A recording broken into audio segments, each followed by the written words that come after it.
1. Looking for any insight, resource, or direction here. I saw this when I was a teenager, and it has defined my life.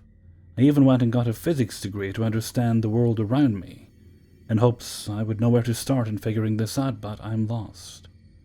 In a town near Portland, Oregon, at about 7 or 8 p.m. on an overcast, dark night in 2006 or so, I saw a shadowy entity in the driveway across the street. I was playing World of Warcraft at the time. I recall I was playing my Warlock and was in Sharath City, and I had positioned my computer so the window out of my second-story room was looking down the T of my neighborhood because I liked the view. I saw a flicker in my eye and looked across the street of the driveway on my neighbor's house. They had 4 cars in the driveway when they normally only had 1 or 2, and only the porch light was on, not the driveway floodlight that they had above the garage door. It was a 2-car garage with cement stairs leading up to the left of the driveway to the main door. I saw something moving between the cars, but I couldn't make out any limbs or identifying features because it was so dark. In this area at night, when it's overcast, it gets extremely dark, almost pitch black, so it wasn't strange to me that I couldn't identify it. It just seemed like a person walking between the cars. Seemed an average person height at least. Well, then it sped up. Across maybe 5 seconds or so, it went from walking speed to running speed to maybe 30-ish miles per hour, zooming around all 4 cars in the driveway before it disappeared entirely. When it started speeding up to about bike riding speed, all of the lights started flickering in all of the other cars. These were older cars. I recall an old maroon 4-door Civic-like car. Not a car I would expect a fob or ability to flash like that while it was off. Even the floodlight above the garage was flickering, lighting up the entire area. This thing was moving so fast I couldn't tell what it was, but it was just shadow. Even with light, I couldn't see anything but blackness. Then the house lights, even inside the house, all of the lights flickered, not unison at all, for a solid 2-ish seconds, before everything just clicked back to normal, and it was done. I stared for a while after that. Nothing. I have no explanation, and to this day, I regret never going out there and asking the neighbors if they saw anything too. I didn't know them, and I was only about 16 at the time. I just told my mom, who told me weird stuff happens. I went on to get a bachelor's in physics, actually, to see if I could find anything that made sense to fit my new world view, and that was basically one big intro to a whole lot more questions than I had ever anticipated. I've thought through a multitude of possibilities, the most logical being a hallucination, but to my knowledge, I have never hallucinated before then or since. Nor did anyone else around me hallucinate or have any strange symptoms, so I rule out carbon monoxide poisoning. I see other people stating they have seen shadow people, but I'm not sure this was a person. Definitely don't know if it had a hat to be a hat man, and it seems normal accounts of shadow people have them not zooming around things and making lights flicker. And now, I'm a father. I have a wonderful wife and a great job. But this still takes up immense real estate in my head. Any direction or insight appreciated. Would actually like to hear about or speak with others who have seen similar things. 2. So I live in a forested neighborhood in East Tennessee, mostly made up of crazy rednecks alike. So it's kind of expected that weird, unexplainable things happen living in an area like mine. But this is something I can't even begin to figure out. This all started roughly around mid-February of this year. I just got home from work at roughly 8 p.m. when I noticed something in the middle of my yard with a foul smell as I got closer. Upon further inspection, it was the hind quarters of a lamb. It was literally half of a lamb. The upper half was nowhere to be found either. Normally, I would have chalked this up to coyotes, but the only problem is that although there's many farmers in my area, none of them own or raise sheep. It's all cattle with the occasional chickens or donkey. If you were able to get a farm with any sheep, you'd have to go a long way down a very busy highway by my house to get to anyone that owned sheep. and that's still easily several miles. So I was a little worried, but didn't think much of it, and just put the carcass out further into the woods away from my yard and went to bed. That same night, I heard some creepy things outside my house. I constantly heard something jumping or running across my porch. I never hear it leave either, just constantly sprinting from one side of my porch to the other, and occasionally it would stop for anywhere between 3 to 15 minutes, but then start right back up. And I don't think it was a raccoon or possum or other nocturnal creature around there like that, because these were heavy bipedal footsteps, like a full-grown man just stomping around like a toddler. This freaked me out so bad I just did my best to ignore it and go to bed. It did eventually stop, but it would only continue the next night. It was almost every night now this would happen. I considered myself pagan, so I burned copious amounts of incense, sage, lined my porch with eggshells and various other things, and even prayed, but to no avail. After a couple nights of this, it even started knocking on my door. It wasn't like how a person would knock, but what I would hear would sound like 2 or 3 slow, careful knocks on my door. This was always preceded or followed by more of the stomping and sprinting, until suddenly one day it stopped. Funnily enough, it was about 1 or 2 nights before my boyfriend moved in with me that I just heard nothing. And since then, nothing has happened either, now that he's lived with me. Until last night. It was around 2:30 in the morning that my boyfriend went outside to put one of our dogs on the lead. Our yard isn't fenced in, and she has a tendency to run away, so we attach her to 3 leads that we clip together to make one big long one that's leashed to a fence post on the porch. The leads were not connected. All 3 of them were untied and unclipped from each other and unclipped from the post as well. I didn't do it, and my boyfriend didn't do it either. All of our neighbors live a good distance away and have no means of getting onto our property. I don't think any animal did it because it'd take so incredible dexterity to not only untie them all, but unclip them as well. I have no clue what this thing is or could be, but it was my best guess for a while. I wondered if it was some kind of wendigo or skinwalker, but it didn't seem to quite fit the bill, nor the typical geographic location of them. Does anyone have any answers to what this could be? I'm honestly lost. I don't think I'm in any danger, really, but I'm certainly curious what other people might think of my experience, and what this could be. 3. When I was 17, I started out into the world on my first big adventure. I'm a Christian and decided I wanted to expand my knowledge of the Bible and ministry, so I attended a 10-month ministry school program. I didn't want to be a theologian or anything, so 1 school year was perfect, as opposed to a 4-year theological college. It's been 13 years, but I remember everything as if I'd gone through it this year.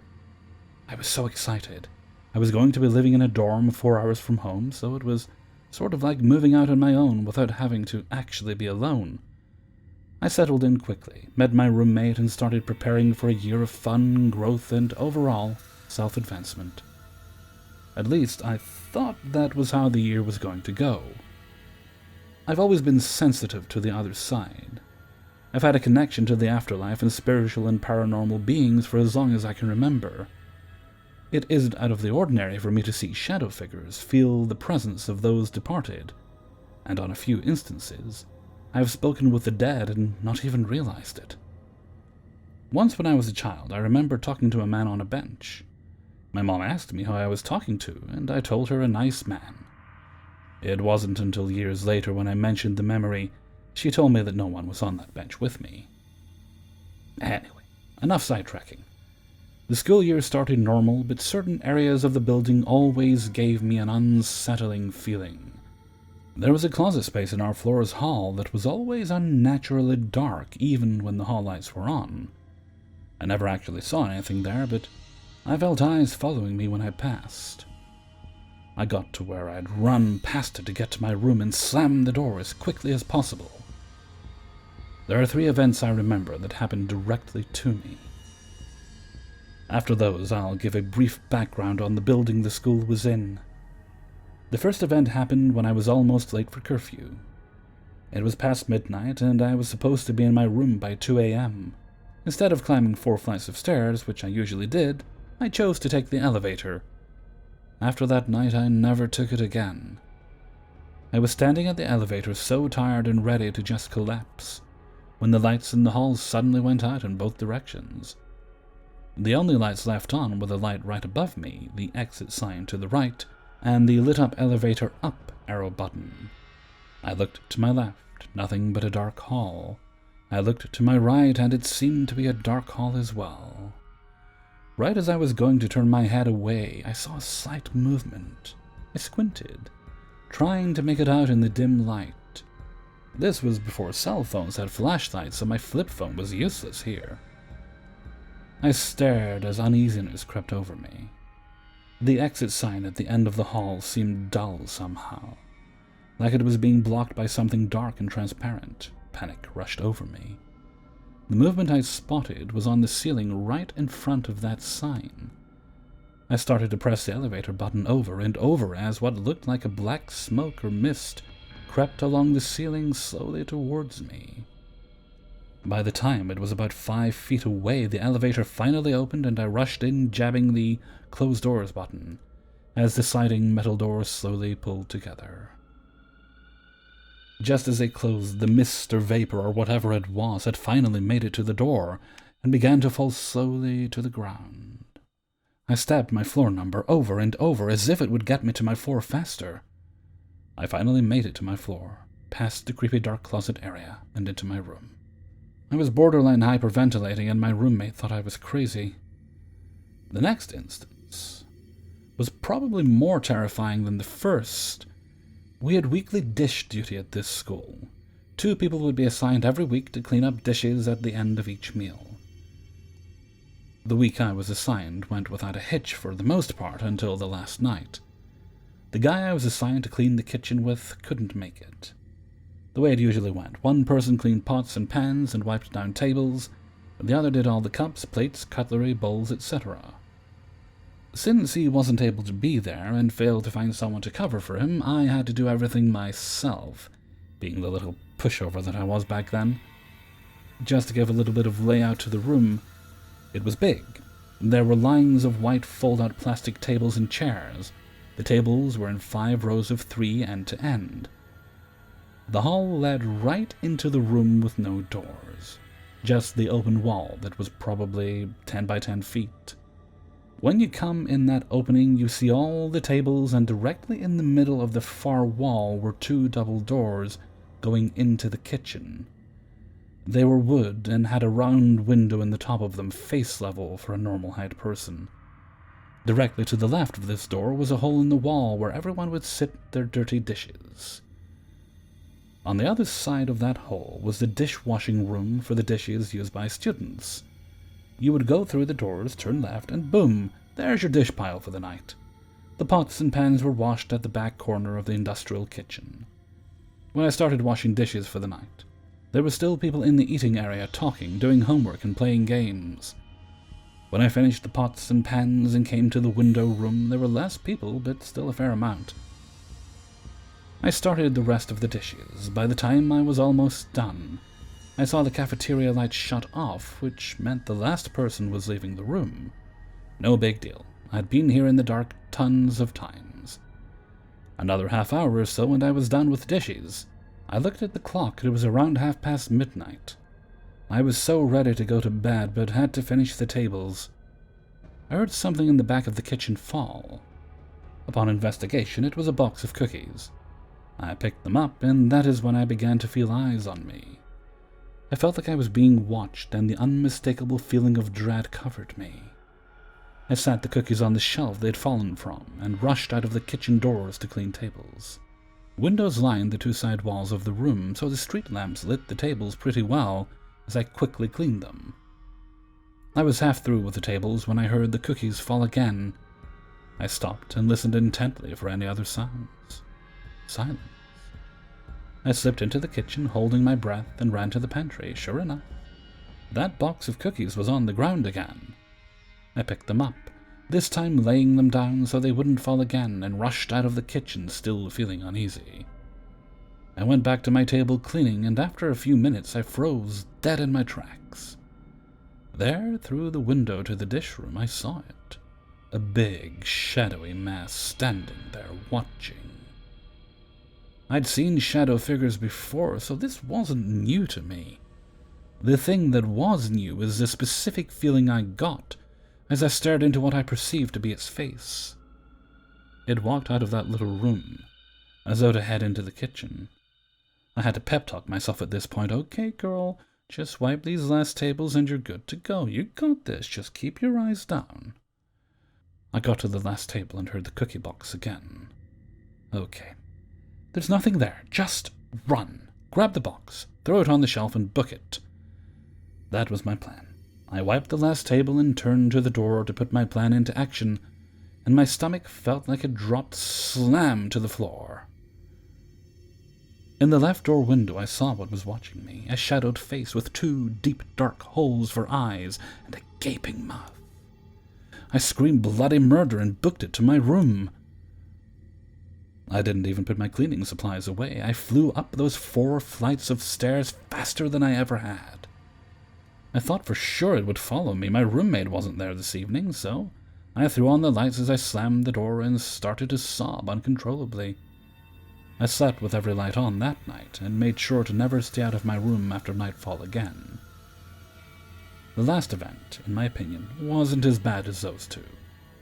I still felt uneasy in certain parts of the building, and like I was being watched in the hall, the downstairs bathroom, the laundry room, to name a few.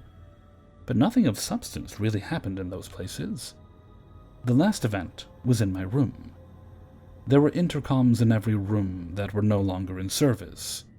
We knew that they didn't work, but one evening I heard a woman's voice coming out of ours, followed by an elderly male-sounding voice.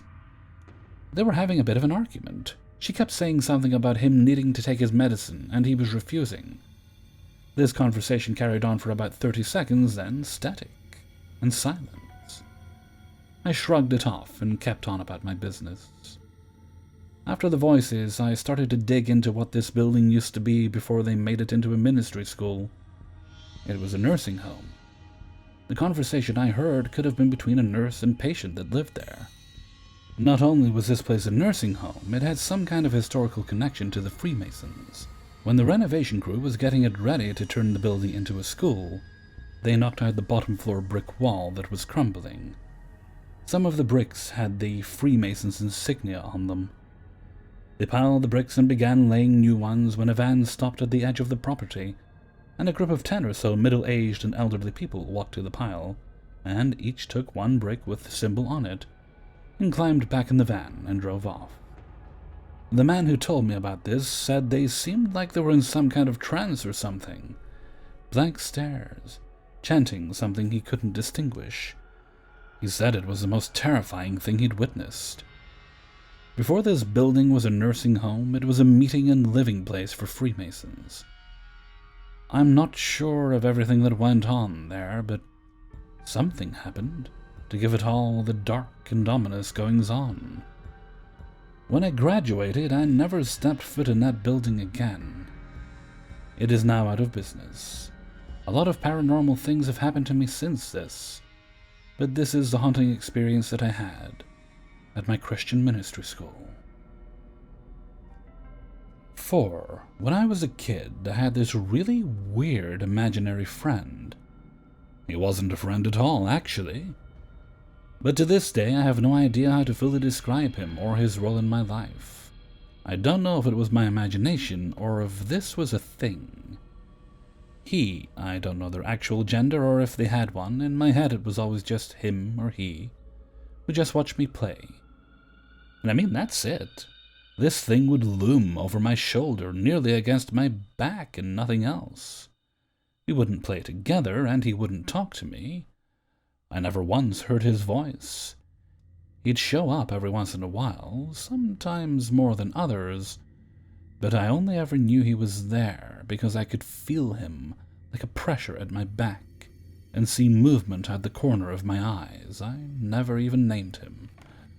I had other imaginary friends, people that would play house with me or do other regular imaginary friend things. I could look at them and chat with them like typical kids do. This guy was different. The most different thing about him were the rules. 1. I wasn't allowed to look. If I knew he was there standing behind me, I was not allowed to look at him. I was so petrified of looking on accident that I'd say, "I'm going to turn now," so that he could never say I tried to sneak a look on purpose. Sometimes I'd forget, and I'd turn and catch a glimpse of a shadow. I'd apologize for not saying anything, and hope he'd forgive me. 2. I wasn't allowed to tell. I knew I couldn't talk about him, but I never understood why. All I knew was that if I spoke about him to anyone, something bad would happen. One day, I just knew these rules, and knew if I broke them that there'd be big consequences. But I never knew what those consequences were. I didn't even think to imagine what they were. I just knew that if I followed the rules, it'd be okay, and that if I broke them, things wouldn't be. He came around for a few years, on and off, until one day he stopped. He stuck around way past the time where I had any other imaginary friends. This was during a time where I would be overcome with periodic feelings of intense paranoia. Paranoia is so strong, it was all I could do to close the doors and get my back against the wall, or jump in bed and bury myself under the covers. I know he wasn't an actual person because he only showed up when I was alone, and sometimes only for minutes at a time. He didn't come through a door or anything. Once I could feel he was gone. I could turn around and nothing would be there. The only way I could make sure he wouldn't show up was if I played with my back right up against the wall. I didn't try to keep him away most of the time, and didn't really question why he was there. I talked to him, but he'd never respond. Just watch. I'm an adult now, but my parents still live in that house. It sounds weird, but the whole house is uncomfortable at night. Sometimes I still get that panicked feeling like a cornered animal, but only there, and only at night. I've never had any other experiences anywhere else. I have taken to smoke cleansing the room I sleep in when I visit, and that made everything a million times more bearable. Maybe it's just my imagination. Maybe some of y'all might have some insight if it isn't. Let me know. 5. Some background on the house. It was built around 1650 near Oxford, England. My parents are pretty well off, so it's a nice-ass house, pretty big but not excessive in a small village. And it's right next to a graveyard. As in, we have an outbuilding, which is an old blacksmith's forge, that literally sits on top of the graveyard. And our garden lowers compared to the graveyard wall, because the place is so full of bodies. It was originally one house, then split to 3 with a small cottage, then 2 houses, and I live in the slightly bigger of the houses. The house has been a pub too. We still have a door from when it was. The land dates way back, and we have 2 Roman wells on the property. One covered over by patio, one full of earth in the garden, which had Roman artifacts found surrounding it by some old residents. It is old. So it makes sense that it's haunted, right? My family moved in February of 2015. My dad, my mum, my older sister, and me. We had no idea of any shit in the house at this point. At first, there were some weird vibes, some strange noises, some doors closing on their own. But nothing to freak out about. Apart from the section of the house no one slept in, our then spare room, study, bathroom, and a small upstairs wing of the house. Our printer was kept down there, and whenever my mum sent me to get printouts, I would sprint away as fast as I could out of fear. I used to cry in protest going down there because it felt so terrible. There was just a thick air of terror. We actually got the village priest to bless it about a year later. I went to a Christian school, and my mum thought it would put me at ease.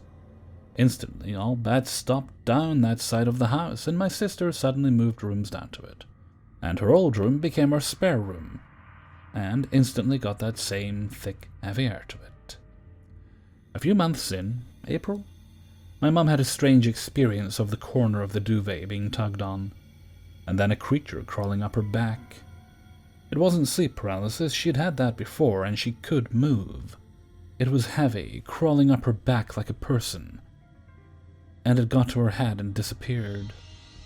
A lady came round. She heard the house got new owners. She'd lived there in the 1970s and told my mum that she'd had the exact same experience of tugging and crawling, and also that her piano played itself among a few other weird experiences. Before my mum mentioned anything about what she'd experienced, and my mum's heart sank, she didn't tell me anything until a few weeks later, when I came to her in tears, saying I'd seen a shape walk into the room and then disappear, and have something tug at the duvet and walk up the front of my body, and it was definitely not sleep paralysis. That's 3 people having the same experience, give or take how the person was laying, without communicating it. Weird. I can't explain the feeling of it. By this point, we were all aware of some weird shit. We found chicken bones in the roof of our cellar, which is way older than the rest of the house, possibly like 1500s. We had doors slamming, we had footsteps, but then my dad had an experience. He has never believed in ghosts. He's lived in old houses for a long time. He's had family friends have terrible experiences with the paranormal. He grew up Catholic, and he didn't believe anything until about January 2016. My mother, sister, and me were all in the kitchen, and he was walking past the spare room, and heard shuffling coming from inside. He shouted my mum's name, asking if it was her, and a deep, gravelly voice replied, "Try again." He ran down the stairs white as a sheet. At this point, 2017, everyone had been through something in that house. Shapes would walk past, disembodied footsteps roamed at night, objects moving, watchful eyes on your back, chairs moving, inexplicably ice-cold rooms. Pretty typical things for a haunted house that were happening pretty much on the regular. At this point, I'd made some new friends, and started inviting them round. The spare room had a double bed, so that's where we would have our slumber parties. I had several friends ask me, "Hey, did you hear knocking on the walls and doors, windows, and drawers last night?" Every time they came over, all separated with very similar recounts. I would then relay my stories and watch them turn pale. Fun for me, probably not for them. I had some friends over, and we made a point of shutting the door to see if it would open, and it did. We all had trouble sleeping that night. In 2018, I had a German student exchange at school, and my exchange partner slept in the spare room. On the last night of her stay, I had something knock on the slats underneath my bed. It woke me up, but I fell asleep again. It woke me up again a few minutes later, and knocked while I was awake. I left the room and told whoever it was to GTFO, and it did. I slept fine the rest of the night. It did not like that the German girl was in the spare room. Around this time, our next-door neighbors walked up to us one day and asked if we had our house exorcised because of how terrible things were for them. Heavy footsteps would stomp around their house, disembodied crying of children, and playing their glockenspiel in the middle of the night. They were terrified, and presumed the increased disturbance was because we had it blessed. We didn't, but at this point the activity did slow. Every now and then, from late 2018 to 2020, we had banging and footsteps and touching and noises again, the usual. Nothing nominal, just small, creepy, unexplainable happenings. Lockdown was uneventful until in November 2020, we had our kitchen remodeled. The kitchen was kinda remaining from about 30 years ago, so I reckon it really pissed off the ghosts to have it changed. They were mostly fine with us in the house now. They knew us, we had lived there 5 years after all. But our builder they hated. He worked during the day when me and my sisters were at school, my dad at work, and my mum, who works from home, would run errands. One day he asked my mum if someone else lived with us. She said no, and asked why. He said he heard footsteps in my room above the kitchen, and doors slamming, and voices and noises during the day that started the moment we were all out of the house. He also heard footsteps walk into the kitchen and stand behind him, thinking it was my mother and striking up a conversation, but realizing she was out of the house when she didn't reply, and there was nothing there. Several times he thought something was there with him, and heard them move and breathe when they weren't. He's a 6'2" burly, muscular firefighter, and he also felt a larger person. Bearing in mind everyone in my house is 5'6" to 5'8", and we always hit our heads walking around, leaning over him and looking over his shoulder. Feeling them in his space, you know, when someone stands next to you, and there being nothing there. Seeing this giant petrified was quite funny in honesty, but it's a strange experience. This brings us to present day. Yesterday, I was going to go with my mom to go shopping. I thought her car started, so I ran into the spare room to look out the window at the driveway to see her car, and she hadn't. I shrugged it off and kept looking out the window for a couple seconds, when I heard shuffling and breathing behind me. I spun around, and on the other side of the double bed was a kid, a young boy, about 6, staring at me. He was pale, dark-haired, and dirty. He looked sick and malnourished. He didn't feel scary or mean, he just felt sad, and the room was freezing. I would have thought he was a real kid if he didn't look so out of place. We looked at each other for what felt like a lifetime, but it was really 3 seconds, and I sprinted out of the room and yelled for my mum. I relayed the story to my parents, and they were horrified. My dad went to look and saw nothing. My mum went upstairs and said there was the same thick, heavy air throughout the whole upstairs. It's like a portal opens, and the house feels so unnaturally wrong and hostile. It's unlike anything I've felt before in my life. Seeing it was easily the most scared I've ever been. It reminds me of when my neighbors said they heard children. I'm an atheist, but I slept with a crucifix next to me last night. Not taking any chances. So that's the story of my house and the hauntings. Super creepy, but it doesn't feel malicious. They're spirits, but they don't mean harm. They're just trapped, I reckon. I hope you enjoyed. Hey everybody, Hellfreezer here, and thank you very much for listening to 5 True Paranormal Stories, episode 226. And thank you very much to everybody who allowed me to use their stories in this video. If you enjoyed the video, then please do give it a like. Perhaps if you have spirits in your house, you could ask them to help you out. If they're not able to actually touch the button, then do it for them. And of course, please leave a comment and subscribe if you'd like to have more videos in your subscriptions feed by me. What day is this? I'm losing track of time. Well, I should probably go to bed soon. It's 10:06 in the morning. Up way too late. I'm getting this sleepy as now. Although surprisingly, I wasn't annoyed by birds and not too much dog barking, even though it's this early.